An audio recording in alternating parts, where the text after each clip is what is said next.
তো বন্ধুরা আবার একটা নতুন নাটক নিলাম। অনেকদিন পর নাটকটা থাম্বনেলটা দেখছেন। পরিবারের ছোট ছেলে, এই নাটকটা খুব ট্রেন্ডিং চলছে। তো বেশি বকবক করা তো লেডিস্টের বসে দেখেন দুটো মেয়ে যাচ্ছে, দেখেন তাদেরকে অনেক ভালো লাগছে। তাই দেখে সে চিন্তা করছে, দেখেন নীল রঙের মেয়েটাকে অনেক ভালো লাগছে। তাই দেখেন সে পানি ইসিড দেওয়ার কথা ভাবছে। সে বলছে আমি, আমার কাছে কোনো ব্যাপারই না। সে দেখেন কেড়ে নিয়ে ইসিডটা তার হাতে নিয়ে নিল। দেখেন বন্ধুরা, সে দেখেন ইসিডটা নিয়ে মেয়েটার মুখে দেওয়ার চিন্তা ভাবনা করছে। দেখেন সে দিতে গেল, যে এমন সময় দেখেন মেয়েটার মুখে ইসিড ঢেলে দিল।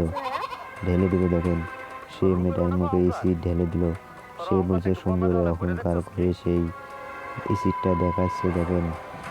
দেখেন তার মুখে ঢেলে দিল। দেওয়ার সে চিৎকার করছে। এমন সময় দেখেন ইসিডটা দেখেন সে মাটিতে পড়ে গেল। তারা সবাই অনেক আনন্দ নিবে। দেখেন তাই তারা সবাই এসে দেখেন ইসিডটার কথা বলছে। তো সবাই ভালো থাকবেন, টাটা, বাই বাই।